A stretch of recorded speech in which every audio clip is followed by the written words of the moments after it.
Hello, ladies and gentlemen, and welcome to Mr. Saucedo's YouTube videos. Today we're going to be talking about Gibbs Free Energy. So let's recap. We've talked about enthalpy, which was capital H. We've talked about entropy, which was capital S. And so now we're looking at Gibbs Free Energy, which is capital G. So Gibbs Free Energy is a measurement of spontaneity. And so what does that mean? That means the amount of energy that is free to do work, hence Gibbs Free Energy. In case you're wondering about the Gibbs part, it's the person who came up with the concept and discovered it and all of that stuff. So what does spontaneity actually mean? So in the second law, it says that in an isolated system, which means that an isolated system is something that can't exchange heat, that natural processes are spontaneous when they lead to an overall increase in entropy. So again, all it's really saying is that entropy has the tendency to increase, and natural processes do that on their own without any outside source of energy.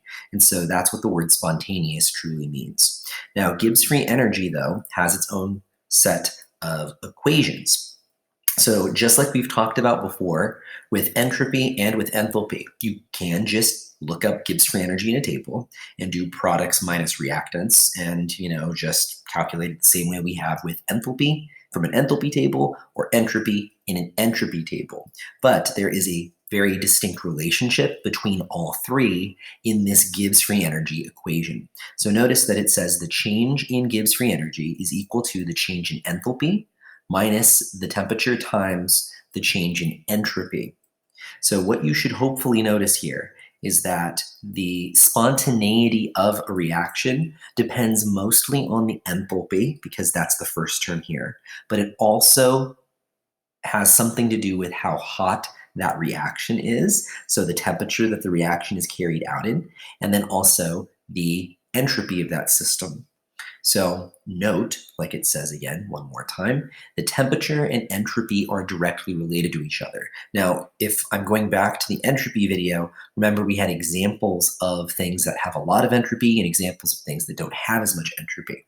So as we go from solid to liquid to gas, we have more and more disorder. We have more randomness. That means we have more entropy. So it makes sense that as the temperature increases, the spontaneity, the entropy of that system would also increase as a result of that. Okay, so keep this equation in mind when we go to this next slide. So what do we need to know about Gibbs free energy before we start plugging in things? The first thing is the temperature does need to be in Kelvin. Now, the reason why is because, again, in thermo, we use Kelvin anyway for temperature, but most tables have everything kind of calculated for entropy in joules per Kelvin.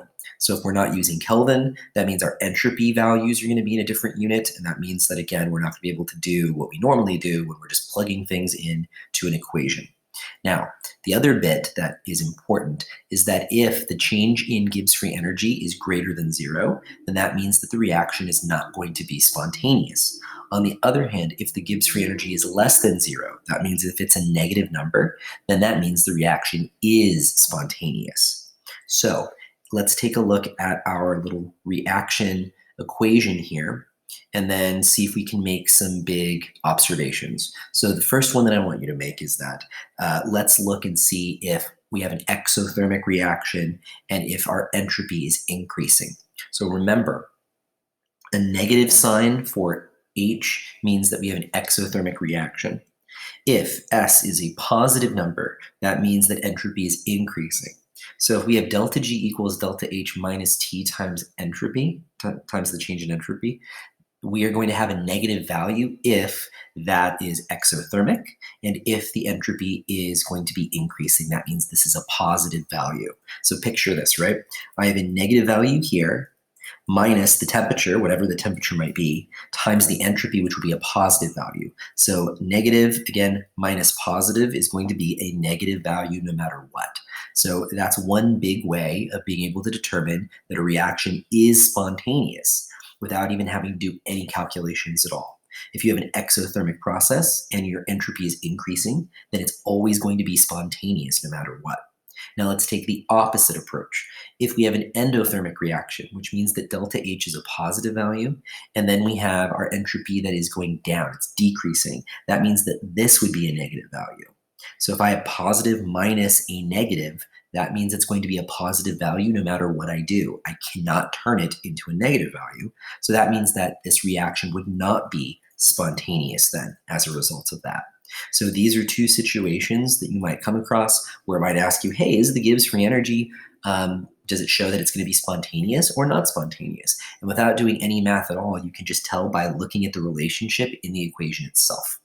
So the units for Gibbs free energy, normally it's in kilojoules per mole, or again, assuming we have a balanced equation and everything's taken into account in that balanced equation, we can just use kilojoules instead. All right, so let's take a look at our example here. So it says we have a reaction happening at 298 Kelvin. Calculate the delta H, the delta S, and the delta G for the reaction. Also describe what the answer means. Okay, so I have ammonium nitrate. I'm dissolving it in water to make ammonium ions and nitrate ions. I have the delta H's for ammonium nitrate, ammonium, and then nitrate. I have the delta S's also. Notice I don't have any delta G's, so I'm going to have to use these values and plug them into the equation that we just talked about in order to get the delta G. But let's at least start with delta H. So remember, what I do is I take my products, I add them together, and I subtract my reactants from it. So what that means I can do is I can take my ammonium and nitrates, which are these two numbers here, I can add them together, and then I can subtract this value. So I can subtract our reactant, which is ammonium nitrate.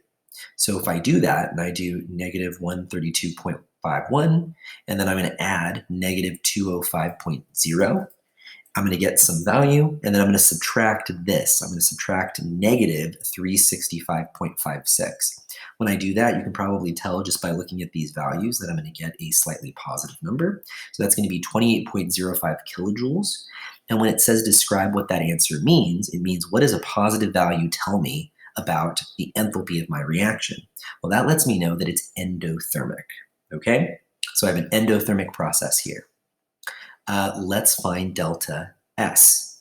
So delta S, again, I'm going to take my values that I have for my products, which are 113.4 and 146.4, and I'm going to add those together. I'm then going to subtract my reactant, which is 151.08. And again, you can probably tell here, but maybe not, that I have a positive value. Notice my units are joules over Kelvin, because that's the unit for entropy. And then that means that we're increasing in entropy. And if you look at our situation, right, we have a solid and then we have two aqueous ions. There's more randomness here. That means the entropy should go up, right? So unfortunately, it's endothermic and it increased in entropy. So we can't tell what the Gibbs free energy is just by looking at one of those two situations we talked about. So that means I have to calculate delta G definitely. So let's calculate delta G. So we're going to use our equation. Before we do that, I wanted to point out delta H and delta S need to be in the same unit.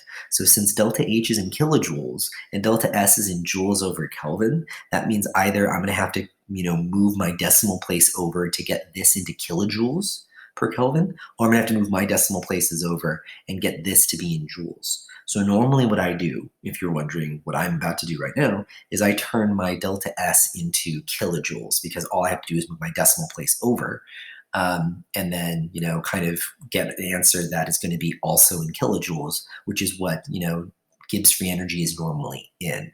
So let's do that. So delta G equals delta H minus T times delta S. So let's plug those in. I've got my delta H was positive 28.05 kilojoules. My temperature is 298 degrees Kelvin. And then remember, I moved my decimal place over to get 0.1087 kilojoules per Kelvin.